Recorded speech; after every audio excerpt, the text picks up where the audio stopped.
Solitary confinement in city jails could soon be banned. Yeah, the city council is about to vote on a bill that would prohibit the practice in city lockups. Now, it does have wide support among council members who say it is counterproductive and harmful. But the Corrections Officers Union disagrees. It says eliminating solitary confinement will only embolden violent inmates to commit further assaults and crimes. Joining us this morning with more on this, Corrections Officers Benevolent Association President Benny Boscio. Nice to have you back on Good Day New York. Appreciate you guys having me here. So what is your concern with eliminating solitary confinement? I mean, look, at the end of the day, we want everybody in our jails to be safe, right?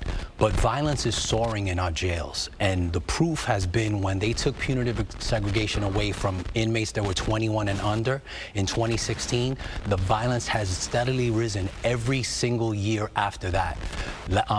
In 21, it's been the most violent year in our history since 2015. You know, stabbings and slashings are up 71%. Assaults on my members are up. We've had 1,100 correction officers assaulted this year alone. And this is a very dangerous bill. It's like if you commit a crime in New York City, you get put in jail, right? So now you're saying maybe. Well, maybe. Right. Well, that's the premise, right? Yeah. So now they're saying if you commit a crime in jail, if you cut another inmate, if you cut an officer, we can't do nothing with you. We can't separate you from the general population. And it's outrageous. And Jumaane Williams is the one that's pushing this bill.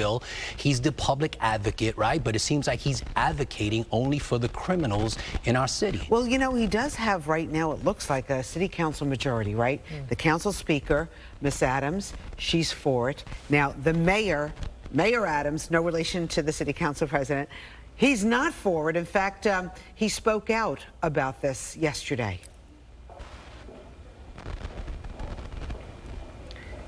We have that soundbite right now. Someone slashed me with a knife on the street.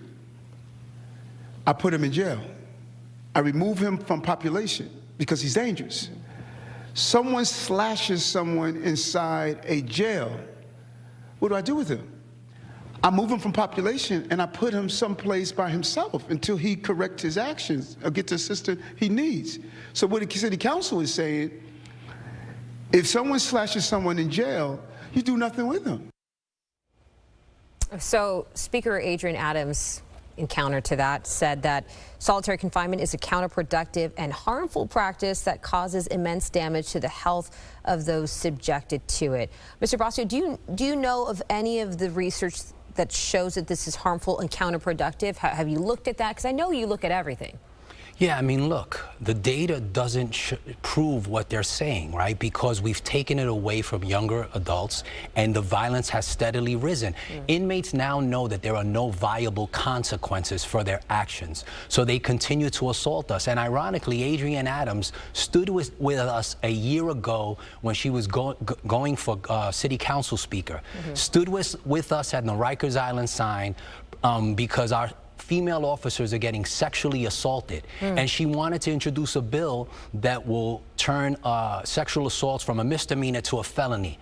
Now here we are a year later, she becomes the speaker, and now all of a sudden she's telling us that we now, for crimes that are committed in jail, we can't separate violent, like sexual assaults. I have female correction officers being sexually assaulted. So I'll ask Speaker Adams, what do we do with those individuals? What do we do with the people that cut other inmates? Because we want everybody to be safe, but the reality is that none of us are safe now because of this outrageous bill that they want to put forth. And I know a lot of people feel the same way you do and are echoing that sentiment. I do have to ask, though, because you do see some studies that show that a lot of people going into solitary confinement could be for low-level disciplinary infractions like swearing, smoking, not obeying orders. Some studies are saying that that's where the most of the solitary confinements, that's where it comes from. That is not happening in our jails. And the reality is that we don't have solitary confinement in New York. You know, we're not putting inmates in a hole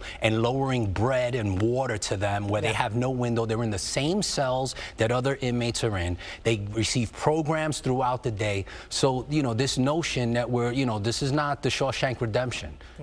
Okay, so what are you going to do? Because it looks like it's going to pass the city council.